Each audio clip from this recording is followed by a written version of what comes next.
प्रिय दर्शकों, राधे राधे, जय श्री कृष्ण। मैं सुदर्शनाचार्य संदीप त्रिपाठी आपके अपने YouTube चैनल एस्ट्रो राधे गुरु में आप सबका हार्दिक स्वागत एवं अभिनंदन करता हूं। दर्शकों, यदि आप अपनी कुंडली दिखाना चाहते हैं, कुंडली का विश्लेषण कराना चाहते हैं या फिर कुंडली बनवाना चाहते हैं तो हमारे व्हाट्सएप नंबर पर अपना नाम, date of birth, time of birth, place of birth send करके आप अपनी कुंडली बनवा सकते हैं, कुंडली का विश्लेषण करा सकते हैं और कुंडली के विषय में जानकारी प्राप्त कर सकते हैं। दर्शकों, आज हम कुंडली के छठे भाव, षष्ठम भाव, सिक्स्थ हाउस की चर्चा करेंगे। आप जानते हैं कि कुंडली का छठा भाव रोग, ऋण और रिपु के लिए जाना जाता है। शत्रु स्थान माना जाता है कुंडली का छठा भाव, रोग स्थान माना जाता है। दर्शकों, छठे भाव का नाम सुन करके लोग घबराते हैं कि छठे भाव में ग्रह बैठा हुआ है, तो हर ग्रह छठे भाव में खराब फल नहीं देता। छठे भाव में 6, 8, 12 भाव में पापक ग्रह अच्छा फल देते हैं।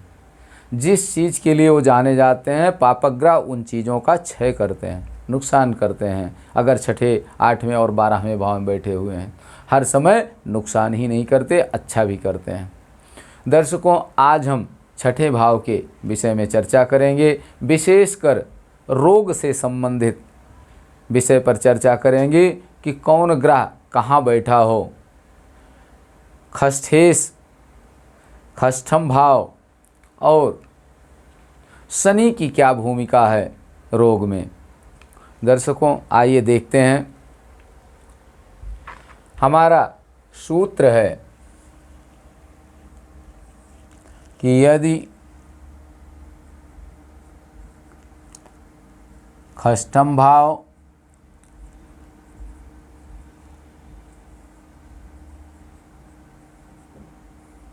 षष्ठेश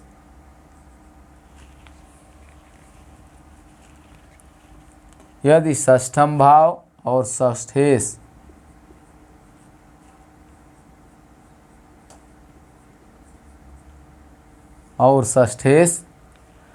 पाप ग्रह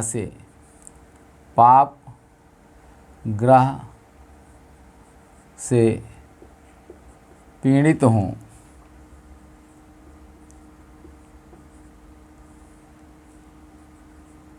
और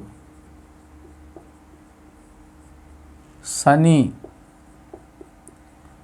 राहु से युक्त हो,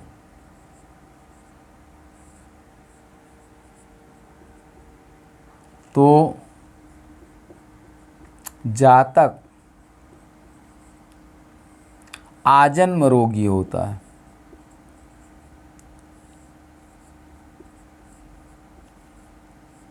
आजन्म रोगी होता है।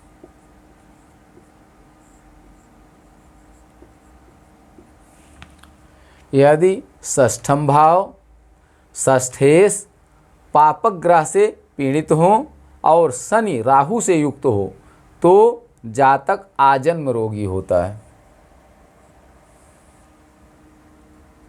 आजन्म रोगी होता है।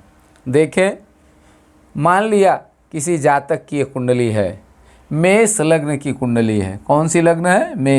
मेष, वृष, मिथुन, कर्क, सिंह, कन्या, तुला, वृश्चिक, धनु, मकर, कुंभ, मीन, इस प्रकार से राशियां हैं। कुंडली का छठा भाव कौन सा होगा? 1, 2, 3, 4, 5, 6 छठा भाव है। कौन सा भाव है? छठा भाव। रोग, ऋण, रिपु का स्थान है। रोग, ऋण और रिपु। रोग, ऋण और रिपु, शत्रु स्थान है। रोग का स्थान है, ऋण का स्थान है और शत्रु का स्थान है। तो यदि षष्ठम भाव पाप पीड़ित हो, षष्ठम भाव में मान लिया कि यहाँ पर मंगल बैठे हुए हैं, षष्ठम भाव में मंगल बैठे हुए हैं। षष्ठेश पाप पीड़ित हो, यदि षष्ठम भाव और षष्ठेश पाप पीड़ित हो, पाप ग्रह से पीड़ित हो। षष्ठेश कौन है यहाँ? षष्ठेश कौन है? षष्ठेश षष्ठम भाव में कौन सी राशि है? 6 गिनती, 6 का स्वामी बुध, 3 और 6 का स्वामी बुध होते हैं। तो षष्ठेश कौन है? बुध। बुध कहाँ बैठे हुए हैं? मान लिया कि बुध अष्टम भाव में बैठे हुए हैं, यहाँ बैठे हैं बुध। बुध अष्टम भाव में है, षष्ठम भाव में मंगल है और षष्ठेश अष्टम भाव में है। और यहाँ ये किससे पीड़ित है? ये केतु से पीड़ित हैं, केतु से पीड़ित हैं, केतु से पीड़ित है। केतु साथ में बैठे हुए हैं बुध के साथ में, षष्ठेश के साथ में। और शनि, मान लिया कि शनि कहाँ बैठे हुए हैं? शनि यहाँ चतुर्थ भाव में बैठे हुए हैं। और शनि किससे पीड़ित है? या फिर शनि यहाँ, केतु यहाँ है तो राहु कहाँ होंगे? राहु द्वितीय भाव में होंगे। मान लिया शनि यहाँ बैठे हुए हैं और राहु के साथ में बैठे हुए हैं। सूत्र हमारा क्या है? यदि षष्ठम भाव और षष्ठेश पाप ग्रह से पीड़ित हो, षष्ठम भाव मंगल से पीड़ित है, षष्ठेश बुध केतु से पीड़ित है और शनि राहु से युक्त हो, शनि राहु से युक्त है। देखिए यहाँ शनि राहु द्वितीय भाव में बैठे हुए हैं। यदि इस प्रकार का योग हो तो जातक आजन्म रोगी होता है, जन्म से ही कोई न कोई रोग लग जाता है और पूरा जीवन रोग उसका पीछा नहीं छोड़ते हैं। दर्शकों, यदि किसी भी जातक की कुंडली में इस प्रकार का योग होगा तो भले ही शुक्र बृहस्पति अच्छी पोजीशन में कुंडली में हो, लेकिन जातक को जीवन भर कुछ न कुछ परेशानियां जरूर लगे रहेंगी। हाँ, इतना जरूर है, अगर छठे भाव में या षष्ठेश या शनि और राहु पर शुभ ग्रहों की युति या दृष्टि है तो थोड़ा राहत जरूर रहेगी। लेकिन अगर ये पाप पीड़ित है पूरी तरह से, शुभ ग्रहों की युति और दृष्टि नहीं है, तो निश्चित मानिए 101% ये मानिए कि ऐसा जातक जन्म से लेकर मृत्यु तक रोगी रहेगा, कभी उसे सुकून नहीं मिलेगा और उसके साथ साथ परिवार भी उसके साथ उसके दुख को लेकर, उसके रोग को लेकर चिंतित रहेंगे, परेशान रहेंगे जीवन भर। तो दर्शकों, ये तो रोग की बात है कि ग्रह अगर यहाँ बैठे हुए हैं तो इस प्रकार की बीमारी होगी, लेकिन क्या इनके निवारण का भी कोई उपाय है? अगर बीमारी है तो उसके लिए इलाज भी है, तो क्या कोई निवारण का उपाय है? पहले तो कुंडली में हमने देखें कि अगर बृहस्पति शुक्र अनुकूल हैं इन भावों में, छठे भाव पे बृहस्पति शुक्र बुध की दृष्टि है, बृहस्पति और शुक्र की दृष्टि है, या इन भावों में बृहस्पति और शुक्र बैठे हुए हैं तो थोड़ी राहत मिल सकती है, या फिर बृहस्पति और शुक्र केंद्र में हैं तो बड़ी संभावना है कि जातक का अगर इलाज किया जाए और ग्रह शांति कराई जाए तो रोग से काफ़ी हद तक मुक्ति मिल सकती है, जातक का जीवन बच सकता है। लेकिन दर्शकों, अगर केंद्र में कोई शुभ ग्रह नहीं है, बृहस्पति और शुक्र, इन पर बृहस्पति और शुक्र की दृष्टि भी नहीं है, तो हो सकता है कि जातक का जीवन भी खतरे में हो। ऐसी स्थिति में अगर इस प्रकार से ग्रह बैठे हुए हैं, छठा भाव पाप पीड़ित है, षष्ठेश पाप पीड़ित है, शनि राहु के साथ में है, तो इससे बचने का उपाय क्या है? इससे बचने का उपाय क्या है? कैसे हम इन ग्रहों का निवारण कर सकें ताकि रोग से मुक्ति मिल सके या रोग की न्यूनता हो सके? तो इसका उपाय है कि जिन ग्रहों से पीड़ित है, छठा भाव जिस ग्रह से पीड़ित है, मान लीजिए यहाँ मंगल से पीड़ित है, बुध केतु से पीड़ित है और शनि राहु से पीड़ित हैं, इन ग्रहों के वैदिक मंत्र का जाप कराएं, इन ग्रहों की शांति का उपाय करें। और अगर नहीं कर सकते तो स्वयं शनि के लिए, राहु के लिए, मंगल और केतु के लिए स्वयं उपाय करें। स्वयं करने वाले उपाय मंगल के लिए क्या करेंगे? स्वयं जो रोगी है वो तो रोगी है ही, असमर्थ है, कुछ कर नहीं सकता, लेकिन 18 वर्ष तक माता पिता जो कुछ करते हैं बालक के लिए उसका पूर्ण लाभ उसे प्राप्त होता है। तो ऐसी स्थिति में यदि किसी भी कुंडली में, भगवान न करे किसी कुंडली में इस प्रकार का योग हो, लेकिन अगर इस प्रकार का योग यदि है तो माता पिता को चाहिए कि वो इस बच्चे के कल्याण के लिए प्रतिदिन हवन करने का नियम बनाएं। मंगल के लिए मंगलवार के दिन अग्नि की समिधा बना लें और अग्नि का पूजन कर दें। पूजन के उपरांत हवन सामग्री में खैर की लकड़ी मिला करके ओम अंगारकाय स्वाहा मंत्र द्वारा 108 बार हवन करें हर मंगलवार, प्रत्येक मंगलवार के दिन। और कोशिश करें कि सूर्योदय से 1 घंटा के अंदर हो जाए तो अति सुंदर है, अति लाभकारी है। दूसरा, केतु के लिए क्या उपाय करें?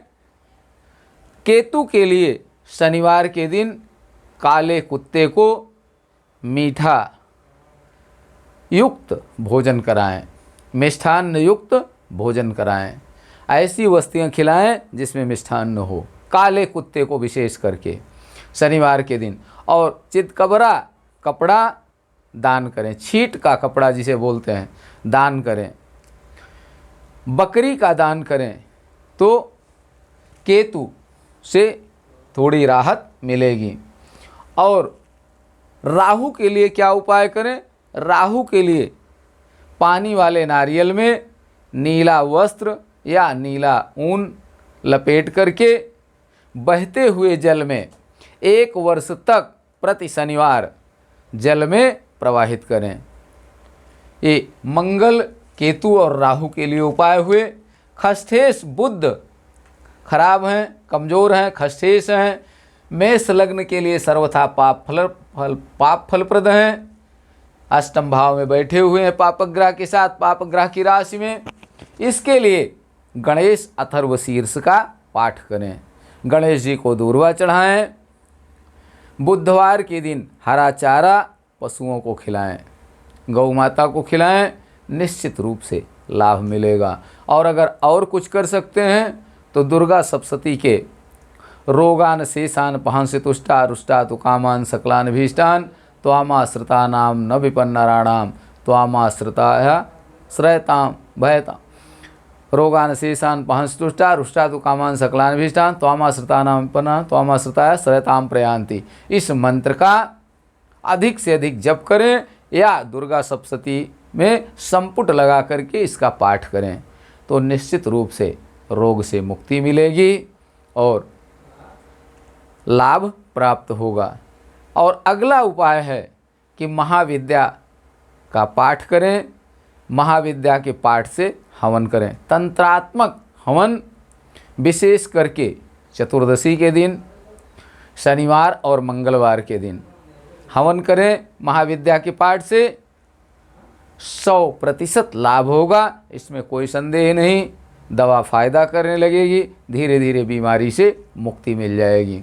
दर्शकों, उपाय करना अपने हाथ में है, फल देना ईश्वर का काम है। लेकिन अगर हम निष्ठा से, ईमानदारी से, क्रमबद्ध रूप से, नियमित अगर कोई धर्मानुष्ठान करते हैं तो उसका लाभ अवश्य मिलता है। ग्रह अपनी जगह हैं, मैं बार बार ये बात कहता हूँ कि नवग्रह से ऊपर भी एक ग्रह है, वो है भगवान का अनुग्रह। जब हम निष्ठा से कोई कर्म करते हैं, समर्पित भाव से कोई कर्म करते हैं तो निश्चित रूप से भगवान की कृपा हमारे ऊपर होती है और हम जिस कार्य के लिए परिश्रम कर रहे हैं वो कार्य सफल होता है। तो हमारा सुझाव है कि यदि आपकी कुंडली में, आपके जानने वालों की कुंडली में यदि षष्ठम भाव पाप पीड़ित है, षष्ठेश पाप पीड़ित है, शनि राहु के साथ में है तो ये उपाय अवश्य करें ताकि आने वाले समय में भी कोई ऐसी बीमारी न लगे जिससे कि आप और आपका परिवार, आपके जानने वाले परेशान हों। दर्शकों, इन्हीं शब्दों के साथ वाणी को विराम। जो हमारे नए दर्शक हैं वो भी चैनल को सब्सक्राइब करें, लाइक करें, शेयर करें। दर्शकों, जिस महाविद्या के पाठ की मैं आपसे बात कह रहा हूँ, उसका पाठ आप सबके कल्याण के लिए, अपने समस्त सब्सक्राइबर्स के कल्याण के लिए मैं प्रतिदिन करता हूँ। जितने लोगों ने हमारे एस्ट्रो राधे गुरु चैनल को सब्सक्राइब किया है, उन सब के कल्याण के लिए मैं प्रतिदिन पाठ करता हूँ। निश्चित रूप से आप सबको कुछ न कुछ उसका लाभ अवश्य मिलेगा, इसमें कोई दो राय नहीं। निष्ठा से जो कार्य किया जाता है उसका फल जरूर मिलता है। आप कहेंगे कि आप बिना मतलब के क्यों हमारे लिए पाठ कर रहे हैं, तो दर्शकों, हमारा भी स्वार्थ है। सुर नर मुनि सबकी यह रीति, स्वार्थ लाए करहि सब प्रीति। तो हमारा भी फ़ायदा है उससे। यदि आप हमारे चैनल को सब्सक्राइब करते हैं, अधिक से अधिक सब्सक्राइबर होते हैं, तो YouTube के माध्यम से भी हमें कुछ लाभ प्राप्त होगा। अधिक से अधिक सब्सक्राइबर जुड़ेंगे तो हमारा हर प्रकार से परिवार बढ़ेगा। जितना सब्सक्राइबर परिवार है बढ़ेगा, उतना एन केन प्रकारेण दोनों को एक दूसरे से लाभ प्राप्त होगा। और हम भी एक नए नए वीडियो आपके कल्याण के लिए नियमित डालते रहेंगे, जिससे आपका कल्याण हो, मंगल हो। इन्हीं शब्दों के साथ आप सबको राधे राधे, जय श्री कृष्ण। आप सब स्वस्थ रहें, मस्त रहें, हंसते मुस्कराते रहें। जय हिंद।